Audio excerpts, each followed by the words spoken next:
Bonjour à toutes et à tous, ravi de vous retrouver. C'est un nouveau numéro de 2 heures de marche sur Montagne TV dans un décor quasi paradisiaque. Nous sommes à l'hôtel Le Lac à Talloires, juste à côté du lac d'Annecy et à proximité de la piscine. Et là, je me dis que j'aurais dû faire un autre métier, pourquoi pas maître nageur. Enfin, aujourd'hui, nous avons des invités de choix. Pierre Bruyère sera avec nous d'ici quelques instants. Il est le président du SILA, c'est le syndicat mixte du lac d'Annecy. Avec lui, nous parlerons de la pureté de ce lac, mais également des voies vertes et des voies piétonnes. Nous recevrons ensuite un monsieur Bouedo, qui viendra nous parler de la Société des régates à voile d'Annecy. Nombreux sont ceux qui profitent effectivement de ce lac pour pratiquer la voile. Et on parlera ensuite du parc de la Vanoise en compagnie de Guy Chaumereuil. Il fait partie du conseil d'administration du parc national de la Vanoise qui fête cette année ses 50 ans. Et à cette occasion, il y aura de nombreuses manifestations. On en parle aujourd'hui, les invités sont en place. Je vais les rejoindre.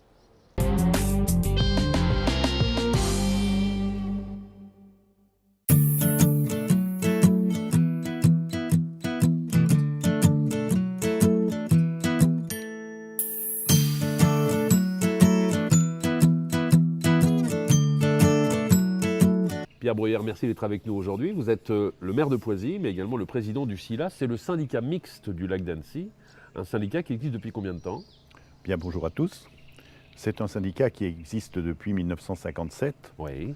Au départ, 8 communes s'étaient mis ensemble pour, j'allais dire, relever le défi de l'eutrophisation du lac, puisque le professeur Humblot, en 1942, avait déjà pointé ce dysfonctionnement. Et il était important de réaliser quelque chose, et à la demande de Charles Bosson et de Servettaz, le docteur, ces communes se sont rassemblées pour initier le collecteur de ceinture du lac d'Annecy.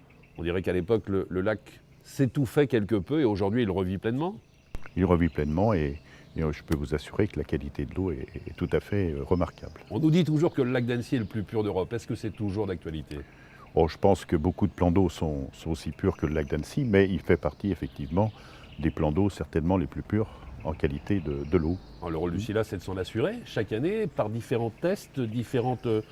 Alors, nous avons un suivi depuis 1966 avec l'INRA de Thonon, suivi qui permet de suivre les différents paramètres, notamment l'oxygène, les phytoplanctons, etc., la transparence, la chlorophylle, etc. Donc nous avons un suivi et un retour depuis 1966. Il est plus dur de faire en sorte que le lac d'Annecy reste pur que d'autres lacs voisins. Je pense par exemple au lac du Bourget ou au lac Léman.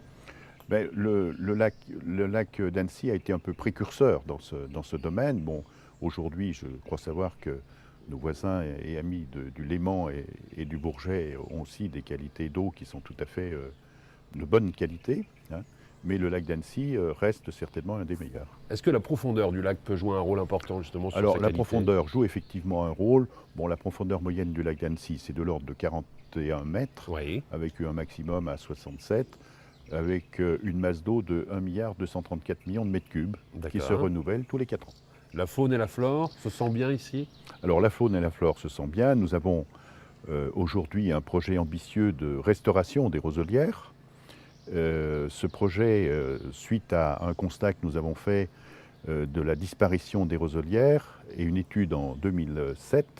Donc aujourd'hui, nous avons un plan de reconquête, entre guillemets, des roselières qui est ambitieux, puisque le programme global fait 2,8 millions d'euros et que nous avons lancé une première phase d'1 million d'euros qui consiste à planter des pieux jointifs pour éviter la houle, les embâcles, etc., pour protéger le roseau, puisque le roseau aujourd'hui, compte tenu du niveau du lac qui est maintenu constant, oui, le roseau est fragilisé toujours au même endroit, donc il importe aussi, et nous avons relancé à ce sujet une étude sur le marnage pour voir si on peut, une étude socio-économique, pour voir si on peut faire modifier, malgré les usages de chacun, le niveau du lac. Et sur ces différents sites, qui sont le site de Saint-Joriot principalement et le site de Doussard tout au bout du lac. Il y a donc 3 sites. Il y a effectivement aussi les roseaux maritimes et les roseaux terrestres. Terrestre, tout à fait, mais ça permet donc par ce marnage d'avoir une couture entre les roseaux terrestres et les roseaux maritimes, on va dire entre guillemets. Alors pour bien comprendre le rôle que jouent ces roselières, c'est un rôle qui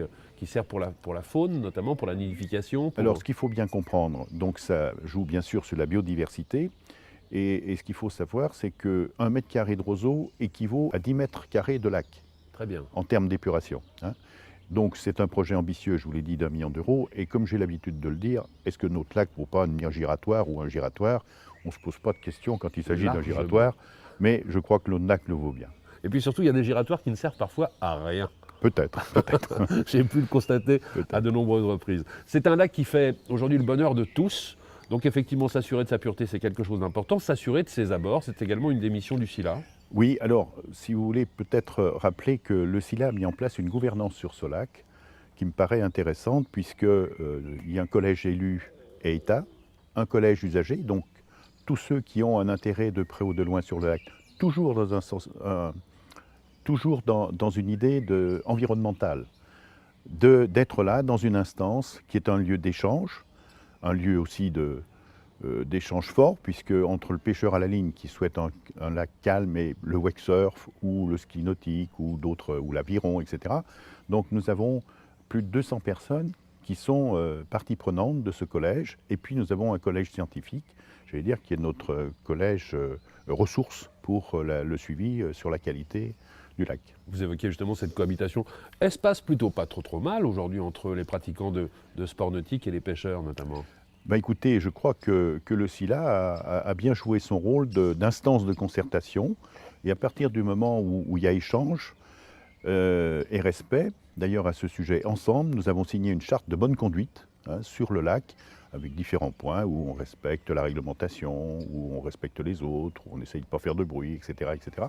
Donc qui ont permis peut-être d'améliorer les relations. Alors le Tour de France a été une énorme carte postale pour le lac d'Annecy. Beaucoup de Français l'ont découvert à cette occasion. Aujourd'hui, ils viennent y passer quelques jours en vacances et profitent justement des abords. Il y a eu un travail colossal qui a été effectué sur les voies vertes, sur les voies piétonnes, sur les pistes cyclables. Alors effectivement, donc, le SILA sur la partie rive ouest, a donc réalisé la piste cyclable, puisqu'aujourd'hui, vous avez 90 km aller-retour avec nos amis avec Albertville, puisque la piste cyclable part d'Annecy jusqu'à Marlan, en limite de la Savoie. Et aujourd'hui, le Conseil général, sur la rive droite, est en train de maître d'ouvrage, est en train de réaliser les travaux, puisque nous sommes en partenariat avec le Conseil général, 50% financement Conseil général, 50% le SILA. Alors c'est déjà du travail qui a été effectué entre Talloires et Angon. Ça va se prolonger jusqu'à Doussard pratiquement? Ça va se prolonger jusqu'à Doussard. Avec un calendrier dans le temps qui va s'étaler sur combien de temps? Alors, on a un premier calendrier, j'allais dire, qui va jusqu'en 2016, qui est de l'ordre de 10 millions d'euros, puisque la globalité fait 22 millions. Donc ont été réalisées la partie Talloires-Angon, la montée de Talloires. Aujourd'hui est en cours de réalisation la partie Anne-Sylvieux-Chavoire. Prochainement va démarrer la partie Menton-Sommet de Talloires, oui. Et puis le passage dénivelé de Doussard. Donc quand nous aurons réalisé ça, nous aurons réalisé à peu près 10 millions de travaux, ce qui est quand même important, mais un jour, on aura la possibilité de faire le tour du lac en vélo. Et le SILA, par contre, a travaillé sur les sentiers piétonniers pour là aussi pouvoir faire le tour du lac à pied. Alors aujourd'hui, il nous manquera une partie entre la partie Angon-Doussard, puisque c'est lié précisément à la piste cyclable, compte tenu de la géographie et de la topographie. Alors on parlait tout à l'heure de cohabitation entre les sports nautiques et les pêcheurs, on va parler de cohabitation entre les automobilistes et les cyclistes. Automobilistes, armez-vous d'encore un peu de patience. Les pistes cyclables, c'est pour très très bientôt. Voilà. Merci mille fois d'avoir été avec nous, Pierre Bruyère. On va continuer à parler du lac et des joies du lac. On va parler d'ici quelques instants de la Société des régates à voile d'Annecy. Merci encore. Merci à vous. Bonne journée.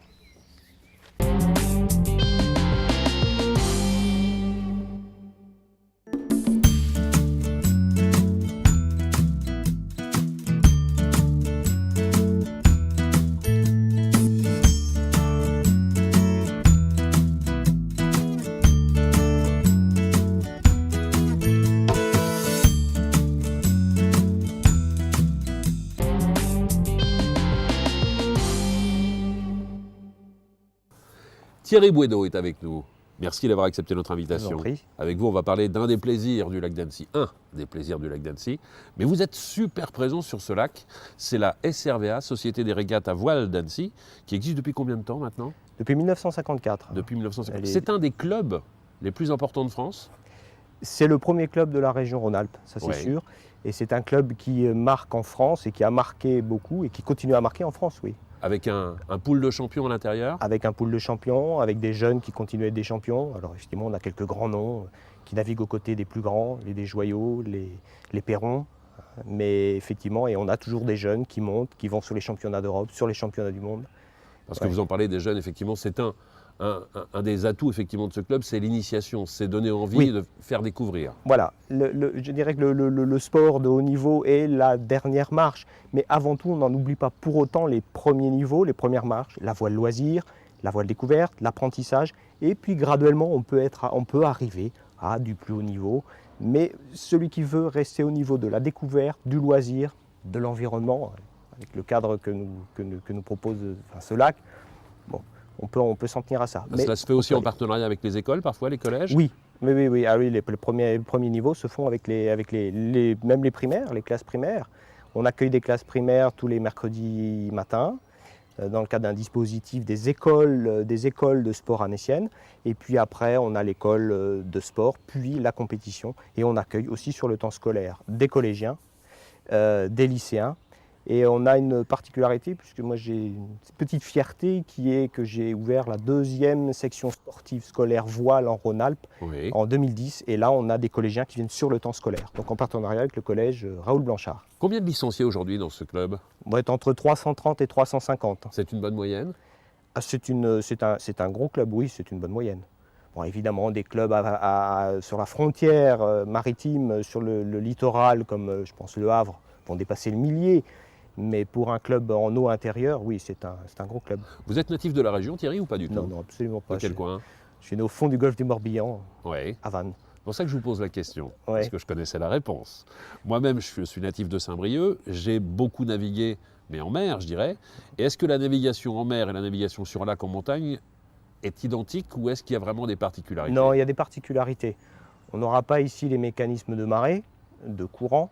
Par contre, on a des effets aérodynamiques liés à nos montagnes qui rendent les choses différentes. On parle de vent tournant sur les lacs, c'est ça? Oui, on parle de vent tournant avec des vents qui s'appuient, des vents qui se compriment, qui se décompriment, avec des effets venturi locaux, enfin, des mécanismes aérologiques, aérodynamiques qui sont spécifiques à la montagne. Alors quand on parle de voile, il y a bien sûr la façon de manier le bateau, la façon de le piloter, la façon de naviguer, mais il y a aussi la connaissance de la météo, de pouvoir appréhender les choses au mieux. Oui, absolument. Ça fait partie aussi de l'initiation que vous proposez? Alors, cette initiation, cette phase de découverte n'arrivera que beaucoup plus tard. Alors, on apprend évidemment aux jeunes à appréhender correctement la nature. La voile, c'est avant tout aussi une école, je dirais, de la vie, une école de la nature, une école de l'environnement. On va leur apprendre à très court terme, pour un jeune, le danger immédiat. Et le danger immédiat sur notre lac, c'est un soir d'été, c'est l'orage qui arrive très vite par le col de Saint-Joriot.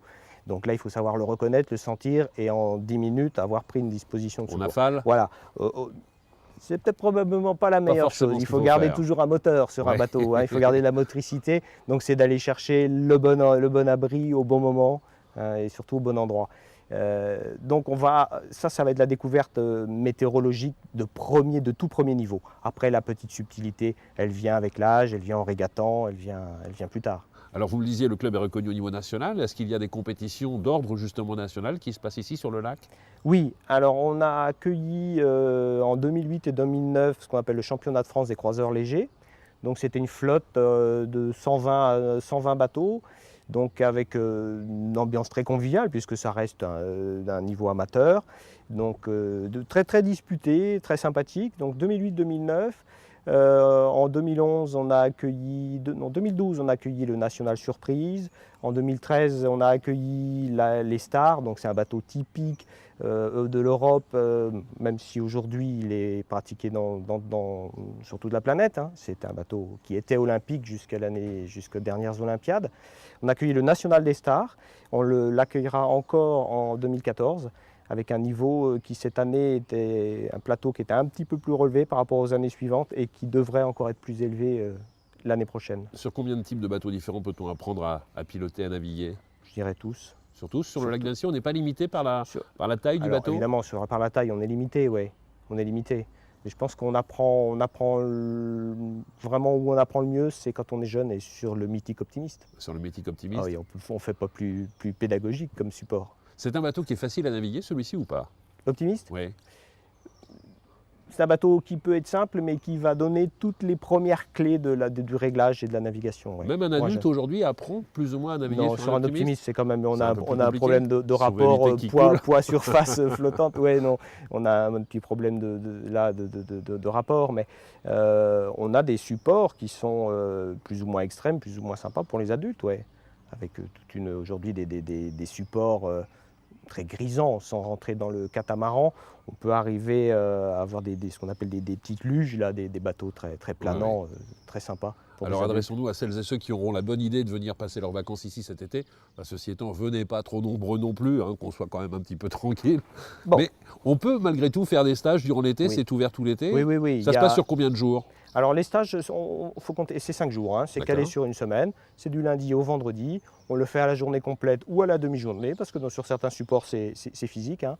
Si on a la chance d'avoir de l'air, vous tapez une journée de catamaran, le soir, c'est bon, une tartiflette et vous partez tout de suite au lit, voilà, il n'y a aucun souci. Et donc à la journée ou à la demi-journée, stage de 5 jours, ou alors d'un système de cours particulier ou semi-collectif sur différents supports, de la planche à voile jusqu'aux croiseurs. Alors petits croiseurs, hein, ce n'est pas des croiseurs de 35 pieds, mais des croiseurs de 7 à 8 mètres dont le club dispose. On peut aborder le sujet qui fâche toujours, à savoir combien ça coûte de faire un stage. J'aurais pas les tarifs en tête, mais je pense un stage, on doit être environ 200-250 € pour une semaine sur un support, donc avec le coaching et les supports mis à disposition. Est-ce que vous-même, avec le club, vous allez naviguer sur les autres lacs de la région? Je pense au lac Léman, par exemple. Est-ce que celui-ci est plus dur à naviguer que le lac d'Annecy? C'est différent. Le lac Léman a d'autres types de pièges. On resterait plutôt de ce côté-ci de la frontière et on échange beaucoup avec nos voisins d'Aix-les-Bains. Très bien. Qui ont un petit peu les mêmes typologies de clubs et d'activités nautiques. Le Léman, ils sont un peu partagés entre les systèmes suisses et le système français. Ce n'est pas toujours facile, sauf à changer en permanence tous les réglages et toutes les voiles du bateau. C'est un peu plus simple. Mais on essaye de naviguer avec eux ou de les faire venir à nous. SRVA, il y a un site internet? Absolument. C'est srva.com.fr? Non, .info. .info. Voilà, www.srva.info, on y trouve toutes les informations, et à commencer par les tarifs pour avoir une approche plus précise que ce que j'ai pu donner tout à l'heure. Voilà, pour découvrir encore plus le SRVA et le lac d'Annecy, je vous invite à aller faire un tour sur le site internet. Merci beaucoup d'avoir été avec nous. On va parler d'ici quelques instants du Parc national de la Vanoise. Vous connaissez son actualité? L'actualité récente? Non, pour être honnête, non. 50 ans cette année, créé en 1963. On en parle d'ici quelques instants avec Guy Chaumereuil. Je me rappelais de sa création. Mais je me rappelais, j'avais pas fait le calcul pour arriver aux 50 ans. 50 ans voilà. aujourd'hui, parfait. Bah, merci beaucoup d'avoir été avec nous. Merci.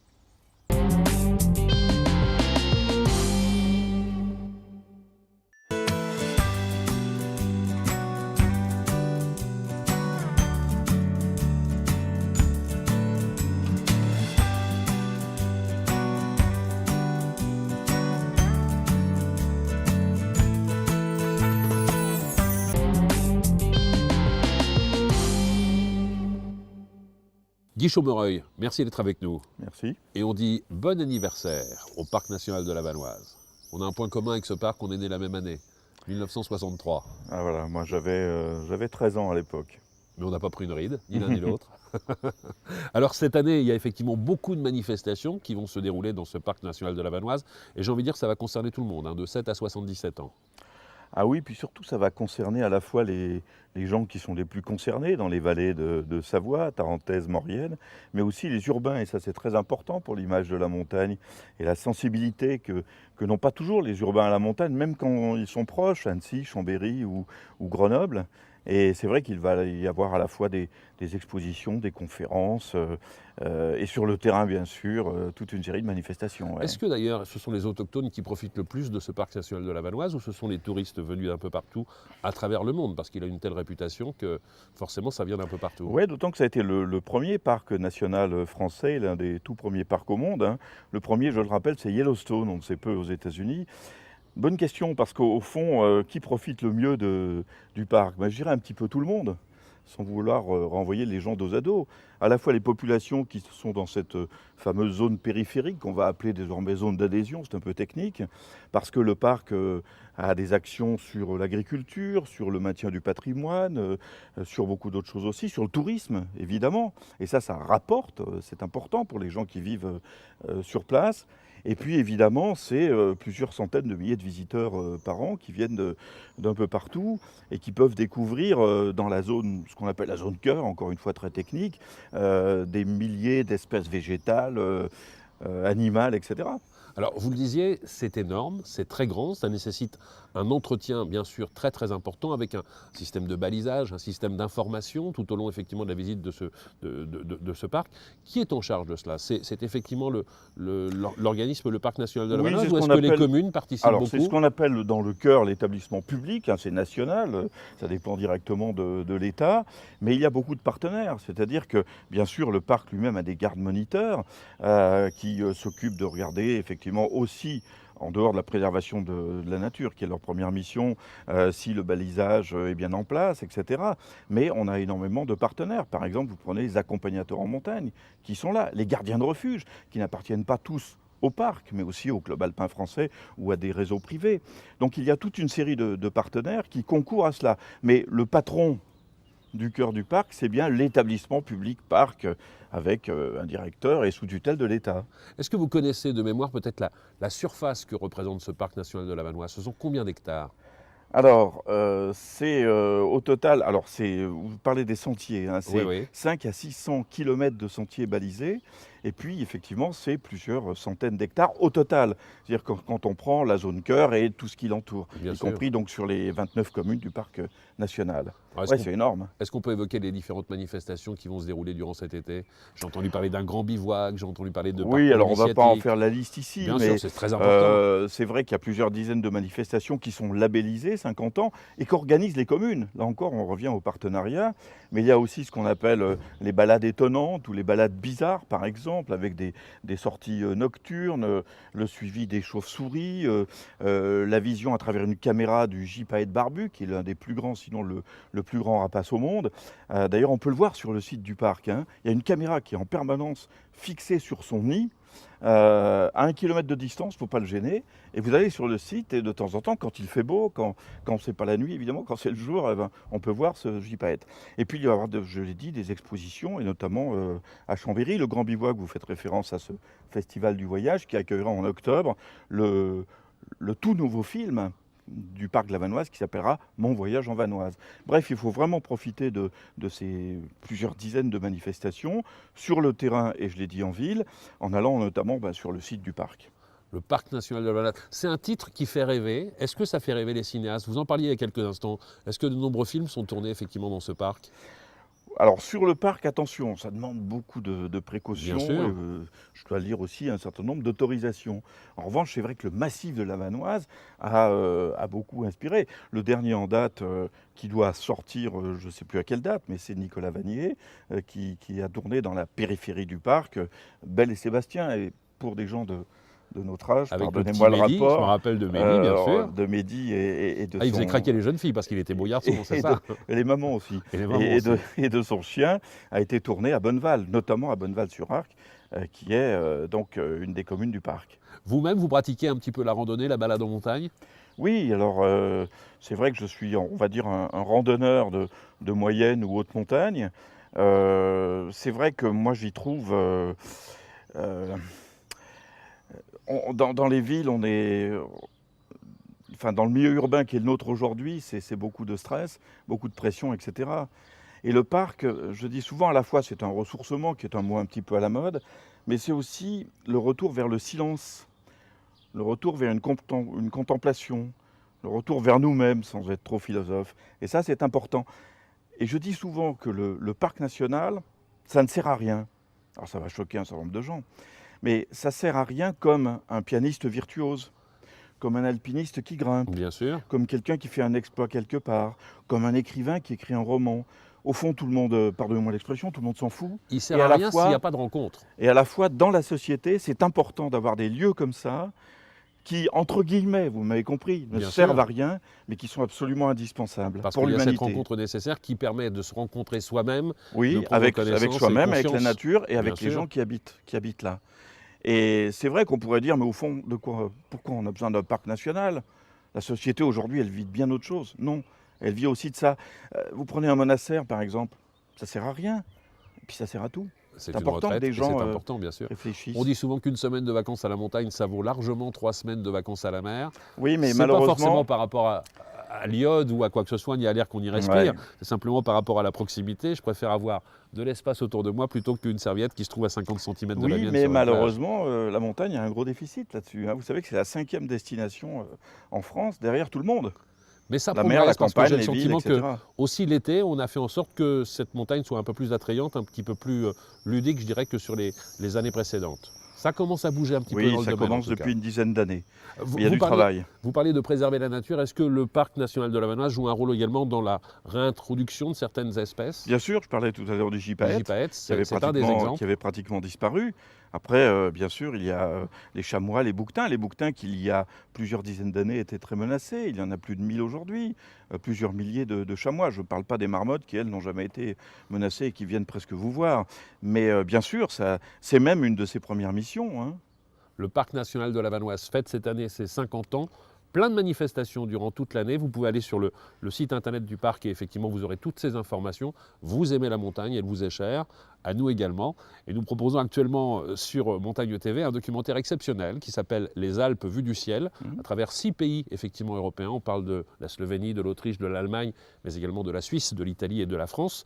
6 réalisateurs sont allés à la rencontre de celles et ceux qui vivent à la montagne, les agriculteurs, mais également les bergers, des moines, des pisteurs. Une catégorie de personnes qui est toujours assez jeune, mais qui souhaite concilier justement tradition, progrès technique et tout ce que l'on peut voir aujourd'hui à la montagne. Je vous invite à regarder ce reportage. On en regarde quelques images. Merci mille fois d'avoir été notre invité aujourd'hui, Guy. Merci à vous. Et puis à très bientôt sur Montagne TV. Au revoir.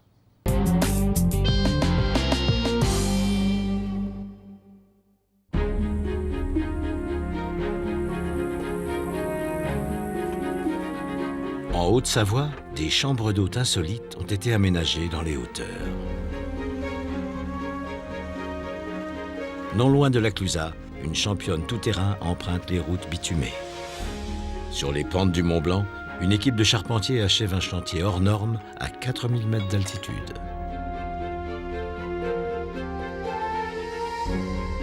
Notre voyage au sommet des Alpes nous emmène aujourd'hui en Haute-Savoie. Tout d'abord dans le Chablais, puis, après avoir traversé la vallée de l'Arve à Annecy, à la Clusaz, au Jet, pour atteindre le massif du Mont Blanc et Saint-Gervais.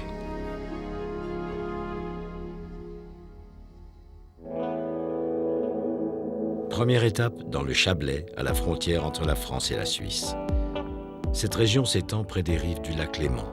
Son paysage est influencé par l'agriculture et l'activité économique se concentre dans sa capitale historique, Thonon-les-Bains.